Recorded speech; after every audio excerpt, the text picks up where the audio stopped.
The human spirit is a candle that flickers, but does not break. It is a voice that speaks softly in the storm, a quiet resolve that remains when all else has been stripped away. We often walk through life, lost in the noise of ambition and the pursuit of pleasure, forgetting that true meaning is not something to be found in the world, but something to be created from within. We are not defined by what happens to us, but by our response to it. But today, we are not speaking about the world. We are speaking with a man who was stripped of everything, yet found the light in the darkest of places. He is a guide who taught us that even in the face of immense suffering, we hold the power to choose our attitude, to find a purpose, and to live a life of meaning. He is the one who took the human spirit's measure and found it to be infinite. Brief biography. Born in Vienna, Austria in 1905, Viktor Frankl was a neurologist and psychiatrist whose early life was marked by an intense intellectual curiosity and a deep passion for understanding the human condition. He developed a keen interest in existentialism and psychoanalysis, founding what would become known as logotherapy. His life was forever altered by the Second World War, during which he was imprisoned in 4 different Nazi concentration camps, including Auschwitz. He survived the unimaginable horrors of the camps, but his entire family, including his pregnant wife, perished. It was during these profound years of suffering that Frankl's theories were put to the ultimate test. He observed that those who had a sense of purpose, a reason to live, were more likely to survive.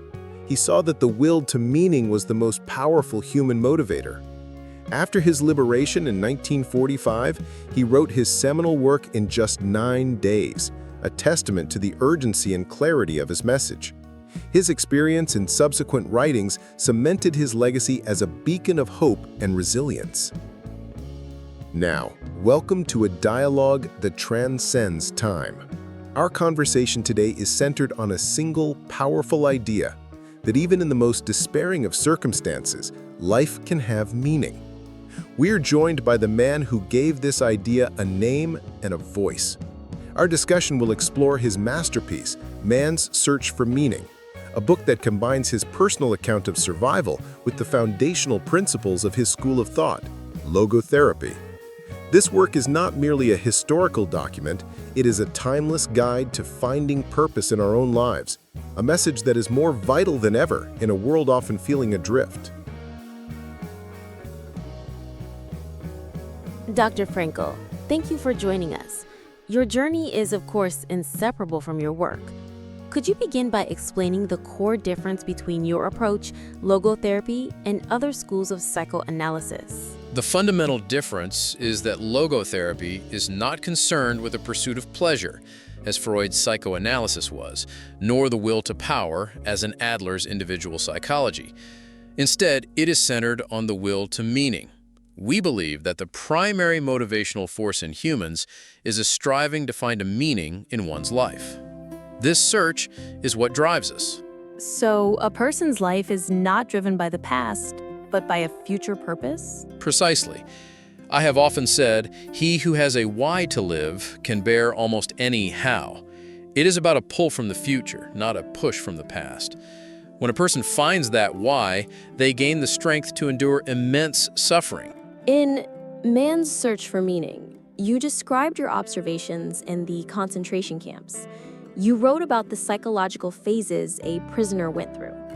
Can you elaborate on the second phase, apathy, and how a prisoner might overcome it?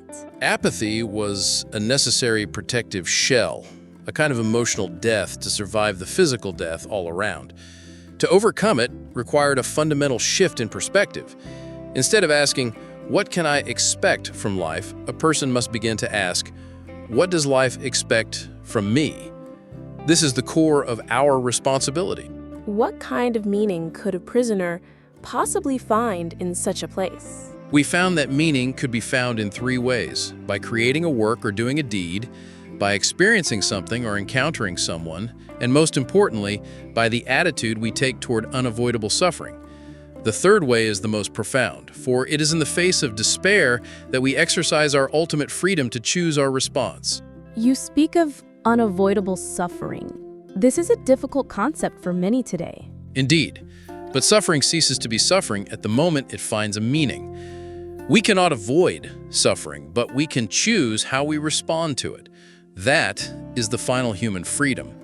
If a person finds a reason to accept their suffering, whether it is for a loved one, a future goal, or a deeper purpose, that suffering becomes an achievement rather than a mere burden. You often mention the importance of a task or responsibility to someone or something. Why is this so crucial for survival? A person who sees their life as a provisional existence is lost. The moment a person feels they have nothing left to live for, their physical and mental state rapidly deteriorates. I saw this in the camps. Those who had a future task, a manuscript to finish, a child to see again, a community to rebuild, they were the ones with the best chance of survival. Life was not about to lose its meaning, it was about to be given its meaning by them. Let's discuss your concept of self-detachment. How does humor, for instance, play a role in finding meaning? Humor is a powerful tool for survival. It is an expression of self-detachment. By being able to rise above a situation and look at it with a sense of humor, we detach ourselves from it and gain a measure of control. It allows us to step back and realize that we are more than our circumstances. We are the masters of our inner world, even when we are prisoners in a physical one. What advice would you give to someone today who feels a profound sense of meaninglessness, a state you called the existential vacuum? The existential vacuum is the result of not having a clear path. My advice would be to stop asking, what is the meaning of life? And start asking, what is life's mission for me at this very moment?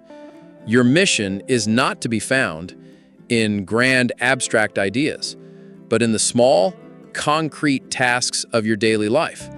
Listen to your conscience, for it is the voice of your purpose. Dr. Frankl, if you were to look upon the world today, a world of immense comfort and endless distraction, what would you see as our greatest challenge in finding meaning? I would observe a world where freedom is often confused with aimlessness. People have the means to live, but often have no meaning to live for. The greatest challenge is not a lack of resources, but a lack of purpose. It is the temptation to simply react to life, rather than to choose our path. To fill the existential vacuum, we must not seek to satisfy our desires, but to fulfill our responsibilities. Closing reflections and summary.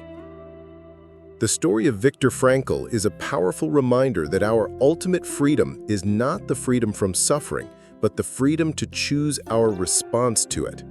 His experience in the concentration camps showed us that even when stripped of all dignity and hope, we can still find a purpose, a reason to live, and a will to meaning. His timeless message resonates today, challenging us to look beyond the superficial and to ask ourselves what life is asking of us. For in a world where we often feel like victims of our circumstances, Frankl reminds us that we are the authors of our own meaningful existence.